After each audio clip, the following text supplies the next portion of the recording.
Thank you very much, Presiding Officer. And it has already been stated by more than one speaker today that on the face of it, what we're debating today is very technocratic, very dry, all about process. But process is important, particularly when it comes to looking at the devolution process and the underpinnings of that. And I think we're entering a critical phase in relation to intergovernmental relations, because as the Deputy First Minister outlined, many powers will now operate on a shared basis, and we will enter, I think, a much more complex series of interactions between governments being required compared to previous years during the devolution process. I think that certainly will be true in terms of how financial decision-making takes place in relation to the fiscal framework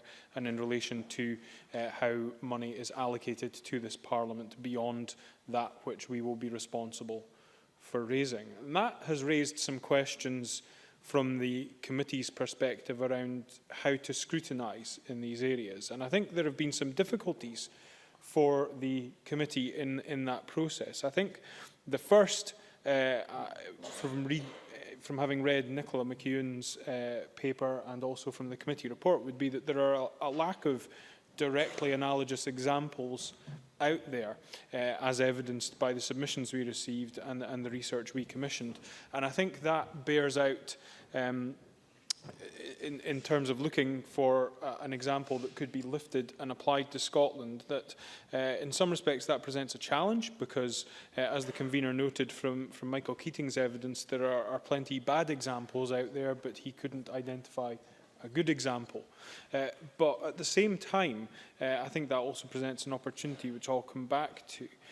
But the other challenge I think it presents is that a lot of the evidence that we received and that we took was that when looking at other areas where intergovernmental relations were being examined, relations can often be, intergovernmental relations can often be tokenistic, and there was a feeling that the mechanisms to facilitate them were often flimsy and could be very easily and very readily disregarded by often by the central or federal government, depending on the example we were exploring.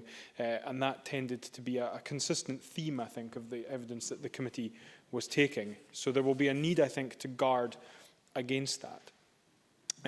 To that end, I think the committee has sought to try and balance the need for discussions to be able to take place with a degree of confidentiality, as I think we would accept that there does need to be a degree of confidentiality that around some discussions that take place between governments, but at the same time an expectation that Parliament should be able to take more of a role in scrutinising the discussions, the outcomes, and I think most importantly, the impact of those outcomes on the ability of this Parliament to deliver policy and to operate within its financial capabilities.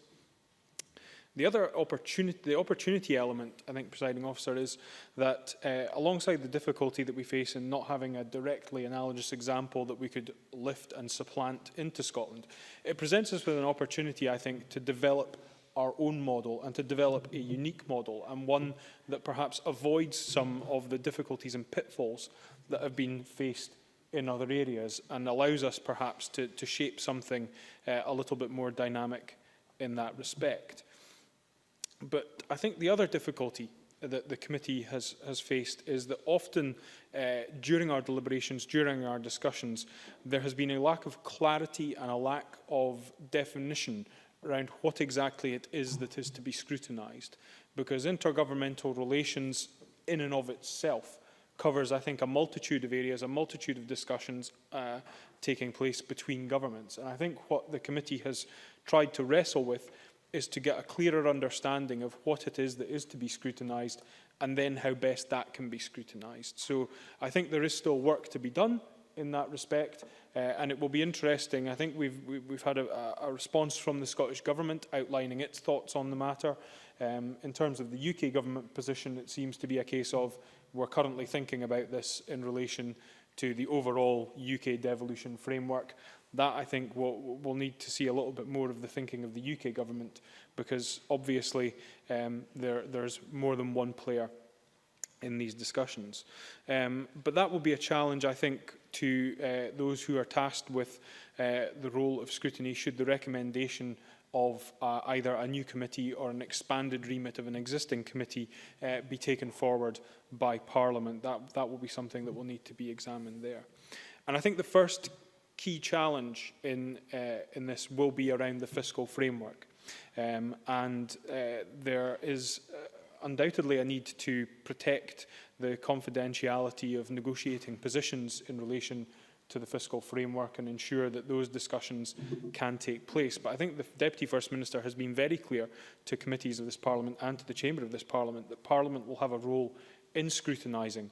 And I think it is on that scrutiny and the analysis that will take place that much of what we're discussing today is going to either stand or fall.